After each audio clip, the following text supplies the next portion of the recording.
liigii Ingilandin guyyaa kaleessa taphoota lamadha kan isaan gaggeeffamanii West Ham fi Tottenham morkattoota isaanii injifachuudhaaf danda'aniitu kan isaan jiranii West Ham gara St James Park itti malee Newcastle United wajjin tapha taasisee galchii 4-2tiin injifateetu kan inni jiru egaa deeggartootni Newcastle United kumaatamaan lakkaa'aman tapha kana stadiumicha keessatti argamuudhaan daawwataniitu kan isaan jiranii Newcastle yeroo lama tapha kana dursuudhaaf carraasaa argatus taphicha garuu injifachuudhaaf hin dandeenye Wilson daqiiqaa 5ffaa irratti kilaba isaa dursa qabsiiseetu kan inni ture Criswell garuu daqiiqaa 18ffaa irratti West Hamiif galchii lakkoofsise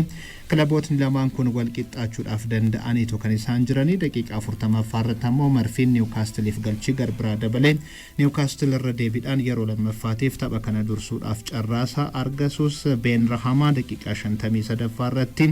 Sushek daqiiqaa 63ffaa irratti akkasumas Antonioon daqiiqaa 66ffaa irratti West Ham Unitediif galchiiwwan dabalanii West Ham galchii 4-2 tapha kana injifatee jira Tottenham Manchester City'dhaan galchii 1-0tiin yeroo injifatu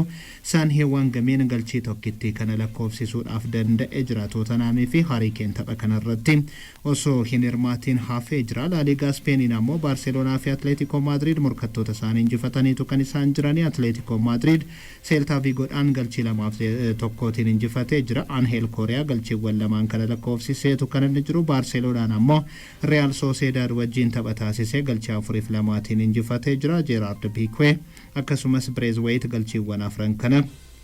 Barsaadhaaf lakkoofsisaniitu kan isaan jiranii Braithwaite galchiiwwan lamadha tapha kana irratti lakkoofsisuudhaaf kan inni danda'e Lionel Messiitiin PSG'dhaaf dabarsee kan kenne Barcelonaan bara wal dorgommii haaraa kana injifannoodhaan eegaleetu kan inni jiru Sevilla ammoo Rayo Vallecanoodhaan galchii 3-0tiin injifachuudhaaf danda'e jira Bundesliga Germaniin ammoo Mainz RB Leipzigin galchii 1-0tiin yeroo injifatu Cologne ammoo galchii 3-1tiin Hertha Berlinin injifachuudhaaf danda'e jira Liigwaanii Faransaayis taphootni gaggeeffamaniitu kan isaan jiranii Angers Olympique Lyonin galchii 3-0tiin injifatee jira taphni Stade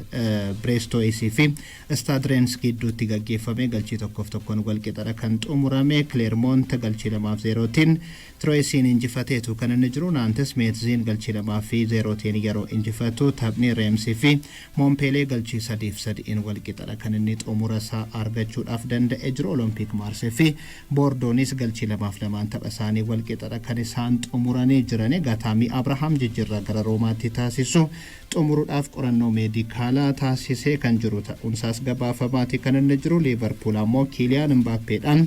bara dhufu PSG irraa bilisaan fudhachuudhaaf karoora kan qabu ta'uusaati kan gabaafame odeeffannoowwan ispoortii sa'a kanaatiif qabannee jirru kana fakkaatu Abenezer Galatoomii Daawit Wadamtoota dhaggeeffattoota keenya boqonnaa sirbaanaa fudhannuuti odeeffannoowwan walitti kan deebinu ta'an waliin tura